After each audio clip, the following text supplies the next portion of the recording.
ఓం నమో నారాయణాయ నమశివాయ. మహాభారతంలో వనపర్వం అండి. వనపర్వంలో వచ్చేసి శివునికి అర్జునుడికి మధ్య వాగ్వాదం. దేనికి? ఆ పంది రూపంలో వచ్చిన రాక్షసుడు ఉన్నాడే, వాడిని ముందు నేను చూశానంటే నేను చూశాను, నేను కొడదామనుకుంటే లైకలం. ఈ రాక్షసుడు ముందే నా దగ్గరికి వచ్చాడు. ఇతను నేను లక్ష్యంగా చేసుకున్నాను. నీవు ఏదైనా కోరికతో దీన్ని చంపావా, లేక నన్ను అవమానించాలనా? నిన్ను ప్రాణాలతో విడిచిపెట్టను. ఇప్పుడు నువ్వు చేసిన పని వేటకు సంబంధించిన ధర్మం కాదు.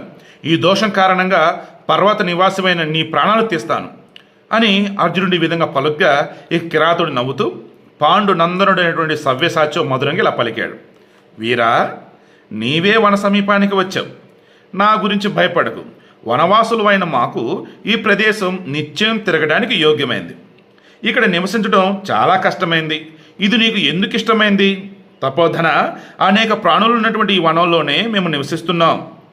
కానీ నీవు అగ్నిలా ప్రకాశిస్తున్నవాడవు, సుకుమారుడువు, సుఖాలను అనుభవించడానికి యోగ్యుడువు. శూన్యమైన ఈ వనంలో ఒంటరిగా ఎలా తిరుగుతున్నావు? ఇక అప్పుడు అర్జునుడు చెప్పాడు, ఈ గాంధీవాన్ని అగ్నిలా జ్వలించే బాణాలను ఆశ్రయించి ఈ మహావనంలో 2వ కార్తికేయునుల నిర్భయంగా నివసిస్తున్నాను. మృగరూపంలో ఉన్న ఈ రాక్షసుడు నన్ను చంపడానికి ఇక్కడికి వచ్చాడు. అందువల్ల నేను ఈ భయంకరమైన రాక్షసుని చంపాను. అప్పుడు మరలా కిరాతుడు అంటున్నాడు, నేనే ముందుగా నా ధను నుండి విడివడిన బాణాలతో ఇతరుని కొట్టాను. నా బాణాల దెబ్బలకి ఇతడు కింద పడ్డాడు, యమపురికి వెళ్ళాడు. ముందుగా నేనే ఇతనిని నా బాణానికి లక్ష్యంగా చేసుకున్నాను. ముందుగా నేనే కొట్టాను. నా బాణపు దెబ్బకే ఇతడు ప్రాణాలు కోల్పోయాడు. మందబుద్ధి, బలగర్వంతో నీ దోషాలను ఇతరులపై ఆరోపించడం తగదు. శక్తితో నీవు బాగా గర్విస్తున్నావు. నిన్ను ప్రాణాలతో విడిచిపెట్టను.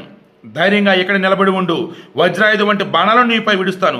నీవు కూడా నీ శక్తి అంతటి కూడా తీసుకో, నాపై బాణాలను విడిచిపెట్టు. కిరాతుని మాటలు విని అర్జునుడు అప్పుడు మిక్కిలు క్రుద్ధుడయ్యాడు. అతను బాణాలతో కొట్టడం ప్రారంభించాడు. అప్పుడు కిరాతుడు ఆనందించిన మనసుతో ఆ బాణాలను పట్టుకున్నాడు. మళ్ళీ ఇలా అన్నాడు, మూర్ఖ, మళ్ళీ మర్మభేదులైన బాణాలతో కొట్టు అని చెప్పేసి అంటున్నాడు. కిరాతుడు అలా అనగానే అర్జునుడు సాహసంతో అతనిపై బాణవర్షాన్ని కురిపించాడు. అనంతరం వారిరువురు పరస్పరం క్రుద్ధులై సర్పాల వంటి బాణాలతో మళ్ళీ కొట్టుకున్నారు. ఆ సమయంలో క్రోధ సంభ్రమంలో ఉన్న వారిద్దరూ ఎంతో శోభిల్లారు. తర్వాత అర్జునుడు కిరాతునిపై శరవర్షాన్ని కురిపించాడు. దాన్ని ప్రసన్న చిత్తంతో శంకరుడు స్వీకరించాడు. పినాకపాణి అయినటువంటి శంకరుడు ఆ శరవర్షాన్ని ఒక ముహూర్తకాలం స్వీకరించి ఏమాత్రం దెబ్బ తగలని శరీరంతో పర్వతంలా స్థిరంగా నిలిచాడు.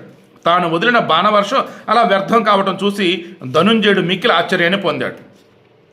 బాగు అని పలికాడు, ఆహా, హిమాలయ శిఖర నివాసి అయినటువంటి ఈ సుకుమార శరీరం గల కిరాతుడు నా గాంధీవు నుండి వెలువడిన బాణాలను స్వీకరిస్తున్నాడు. ఏమాత్రం వ్యాకుల పట్టడం లేదు, దెబ్బ తినటం లేదు. ఇతడు ఏ దేవుడైనా అయ్యుంటాడా? సాక్షాత్ రుద్రుడా, యక్షుడా, అమరుడా, అసురుడా? ఈ శ్రేష్టమైన పర్వతం మీద దేవతలలా కూడా ఉండవచ్చు కదా. నేను వదిలిన వేల కొద్ది బాణ సమూహాల వేగాన్ని పినాకపాణి తప్ప ఇతరులెవరూ కూడా సహింపలేరే. ఇతను దేవుడా లేక యక్షుడా? రుద్రుడు కానట్లయితే తీక్షణమైన బాణాలతో ఇతరుని యమపురికి పంపుతాను. రాజా, ఇలా ప్రసన్న చిత్తంతో ఆలోచించి జయశ్రీయుడైన అర్జునుడు సూర్యుడి కిరణాలను ప్రసరించినట్లుగా మర్మభేదులైన బాణాలను 100 వదిలాడు. అంటే వైశంపాయనుడు చెప్తున్నాడు జనమేజయుడికి. లోక భావనుడైన త్రిశూలపాణి ప్రసన్నమై మనసుతో పర్వతం శిలావర్షాన్ని స్వీకరించినట్లుగా ఆ బాణాలను స్వీకరించాడు. ఆ తర్వాత క్షణకాలంలో అర్జునుని యొక్క అంబుల పొందులోని బాణాలన్నీ క్షీణించాయి. అలా బాణాలు అయిపోవడం చూసిన అతనిని తీవ్రమైన భయం కూడా ఆవహించింది. అప్పుడు జయశీలుడైన అర్జునుడు తన ఒక కాండవనంలో ప్రత్యక్షమై అక్షయాలంటువంటి 2 తూనీరాలనిచ్చినటువంటి అగ్నిదేవుని ధ్యానించాడు. నా బాణాలన్నీ క్షీణించాయి, ఇక ఈ ధనస్సును వదిలేయనా? ఈ పురుషుడెవడో నా బాణాలన్నింటినీ కూడా మింగివేస్తున్నాడు. సోలాగ్రంతో ఏనుగును చంపినట్లు ఈ ధనుష్కుడితో ఇతరుని చంపి దండధరుడైనటువంటి యముని భవనానికి పంపుతానని చెప్పేసి అర్జునుడు అగ్నిని తలుచుకొని అన్నాడు. ఆ తర్వాత ఏం జరిగింది రేపు డిస్కస్ చేద్దాం.